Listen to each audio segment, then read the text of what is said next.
Hello everyone, आज हम पढ़ेंगे नेशनल क्राइसिस मैनेजमेंट कमेटी के बारे में। अभी इस कमेटी के बारे में क्यों पढ़ना है? क्योंकि अभी न्यूज़ में था गवर्नमेंट ऑफ इंडिया ने इस कमेटी को स्टैट्यूटरी बैकिंग दी है। मतलब अभी तक ये कमेटी एग्जिस्ट कर रही थी, लेकिन इसके लिए कोई एक्ट नहीं था। स्टैट्यूटरी बॉडी मतलब कि वो किसी एक्ट के अंडर आती है वो बॉडी, ठीक है। तो अभी स्टैट्यूटरी बैकिंग मिल गई, तो ये NCMC under what disaster management amendment act 2025। तो अमेंड किया गया। डिज़ास्टर मैनेजमेंट एक्ट जो है 2005 का है ओरिजिनली, तो उसको अमेंड किया गया अभी 2025 में। तो इससे क्या कर दिया कि एपेक्स डिसीजन मेकिंग, एपेक्स मतलब सबसे ऊपर वाला, सबसे टॉप लेवल का एपेक्स डिसीजन मेकिंग बॉडी। किस लिए? National disaster response coordination. Disaster जब भी आ रहा है तो उसमें क्या करना है क्या नहीं, इसके लिए सबसे ऊपर जो डिसीजन मेकिंग बॉडी है, सबसे हाई लेवल वाली, तो वो बन गई है कौन? NCMC, national crisis management committee. क्योंकि अभी इसको मिल गई है स्टैट्यूटरी बैकिंग, यानी कि ये एक्ट के अंडर आ गया। तो थोड़ा देखते हैं इसके बारे में। कॉन्स्टिट्यूशन कैसे हुआ है इस बॉडी का? ये पहले एग्जिस्ट करती थी, लेकिन इसके पास स्टैट्यूटरी स्टेटस नहीं था। अभी है, फॉर्मली कॉन्स्टिट्यूट किया गया है अंडर सेक्शन 8A।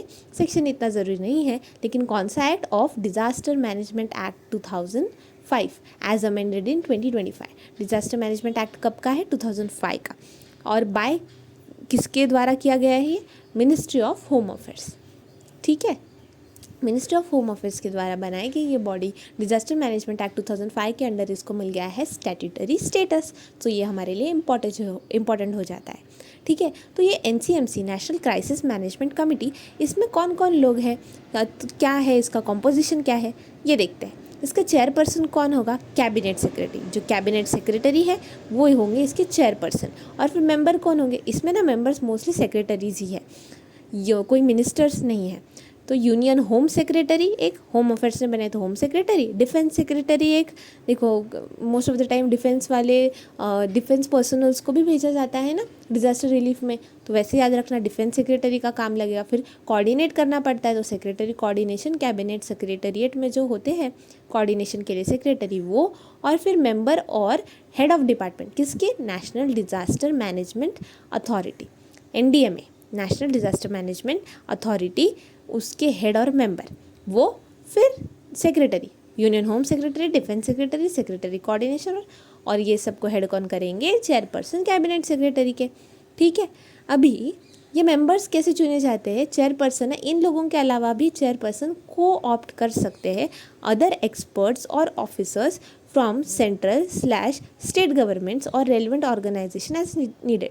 मतलब कोई ऑर्गेनाइजेशन से भी कोई मेंबर चुना जा सकता है, या सेंट्रल या स्टेट गवर्नमेंट से कोई ऑफिसर या फिर एक्सपर्ट जो उनको लगता है कि हमारे इस कमेटी में ज़रूरी होगा, उनको चुना जा सकता है। को ऑप्ट मतलब क्या? चेयरपर्सन चुनेंगे ये सब जो मेंबर्स हैं इनकी सहमति के साथ, ठीक है। तो इसलिए को ऑप्ट बोला है कि सबका ओपिनियन लेके कर रहे हैं, ठीक है। तो ये एनसीएमसी जो है इसके बारे में और थोड़ा देखते हैं कि इसका काम क्या है। काम है कि नेशनल डिज़ास्टर प्रिपेयर्डनेस को असेस करना। मतलब अगर हमारे देश में कोई डिज़ास्टर आ रहा है तो नेशनल लेवल पे हम कितने तैयार हैं, और अगर वो तैयारी कुछ कम पड़ रही है तो उसके लिए इशू करना डायरेक्टिव्स कि कैसे उस चीज़ को इम्प्रूव किया जाए। फिर कोऑर्डिनेट करना। अभी अगर देखो डिज़ास्टर आने से पहले का काम है कि हम तैयार है कि नहीं वो चेक करना, और अगर नहीं है तो उसके लिए कुछ मेजर्स लेना ताकि इम्प्रूवमेंट हो सके। डिज़ास्टर आने के बाद कोऑर्डिनेट करना, जब डिज़ास्टर आया हो तो कोऑर्डिनेट करना और मॉनिटर करना disaster response across central state. अभी डिज़ास्टर क्या एक चीज़ पे थोड़ी होता है, एक स्टेट में लिमिटेड थोड़ी होगा, तो अलग अलग मतलब सेंट्रल गवर्नमेंट में और अलग अलग जो स्टेट गवर्नमेंट्स हैं उनके साथ कोऑर्डिनेट करना।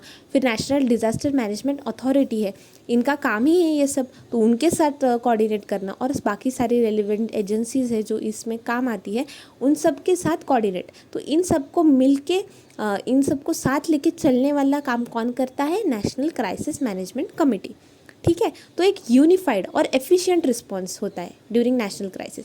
देखो ये इनको बोलेंगे, ये इनको बोलेंगे, ऐसा सब मतलब ऐसा गड़बड़ ना हो जाए, गोंधल ना हो जाए, इसलिए एक यूनिफाइड एफिशिएंट रिस्पांस मिलेगा अभी नेशनल क्राइसिस मैनेजमेंट कमेटी से मिलता है, ठीक है। अभी ये जो अमेंड हुआ है act, disaster management amendment act है 2025 का, ओरिजिनल एक्ट है 2005 का, वो अमेंड किया गया है। तो इससे हुआ क्या? अभी हमने देखा स्टैट्यूटरी स्टेटस मिला, तो स्टैट्यूटरी स्टेटस मिला एनसीएमसी को, मतलब क्या हुआ कि लीगल बैकिंग मिल गई। जो पहले की बॉडीज़ थी, एक तो नेशनल क्राइसिस मैनेजमेंट कमेटी और दूसरी हाई लेवल कमेटी जो है डिज़ास्टर रिलीफ पे, इन दोनों को लीगल बैकिंग मिल गई। मतलब अभी इनके पीछे इनको सपोर्ट है किस चीज़ का, एक एक्ट का, एक लीगल स्टेटस है इनके पास, ठीक है। फिर ये एक्ट ने और कुछ काम की चीज़ें की है, जैसे कि क्या, एम्पावर किया है अथॉरिटीज़ को। कौन सी अथॉरिटीज़ को, जो नेशनल डिज़ास्टर मैनेजमेंट अथॉरिटी है और स्टेट की जो डिज़ास्टर मैनेजमेंट अथॉरिटीज़ है वो, अभी उनके पास कुछ पावर्स होंगे। कैसे पावर्स होंगे, देखो, डिज़ास्टर मैनेजमेंट करने के लिए वो खुद से डायरेक्टली प्रिपेयर कर सकते हैं। नेशनल और स्टेट का डिज़ास्टर मैनेजमेंट प्लान जो होगा ये खुद डायरेक्टली प्रिपेयर कर सकते हैं। ये पावर इनके पास पहले था क्या, नहीं था, तो अभी इनको ये डायरेक्टली कर सकते हैं। फिर अर्लियर किसके पास था ये पावर, ये फंक्शन किसके पास था, ये हैंडल किया जाता था बाय नेशनल एग्जीक्यूटिव कमेटी, ठीक है, एंड स्टेट एग्जीक्यूटिव कमेटी। जो एग्जीक्यूटिव कमेटी थी वो करती थी, मतलब वो प्लान बनाएंगी, फिर वो उनको देगी। उससे अच्छा भी डिज़ास्टर मैनेजमेंट अमेंडमेंट एक्ट ने बोला कि भाई एनडीएमए और एसडीएमए खुद डायरेक्टली नेशनल और स्टेट डिज़ास्टर मैनेजमेंट प्लान बना सकते हैं। तो आज हमने पढ़ा नेशनल क्राइसिस मैनेजमेंट कमेटी के बारे में, उसको स्टैट्यूटरी स्टेटस मिल गया है अंडर डिज़ास्टर मैनेजमेंट एक्ट, जो कि 2005 का था, 2025 में अमेंड हुआ, मिनिस्टर ऑफ होम अफेयर्स के द्वारा बनाया गया है। चेयरपर्सन कौन है, कैबिनेट सेक्रेटरी, सेक्रेटरी लोग हैं इसमें, home secretary, defence secretary, coordination secretary. Member किसके, एनडीएमए के, क्योंकि भाई डिज़ास्टर मैनेज करने के लिए अथॉरिटी चाहिए, तो मेंबर और हेड ऑफ डिपार्टमेंट वो वाले, ठीक है। फिर क्या बोला है कि इससे स्टैट्यूटरी स्टेटस मिला और थोड़ा ये एक्ट से एम्पावर हो गए एनडीएमए और एसडीएमए कि वो डायरेक्टली प्लान प्रिपेयर कर सके, पहले एग्जीक्यूटिव कमिटीज़ प्रिपेयर करती थी। So that's it for the day, thank you very much.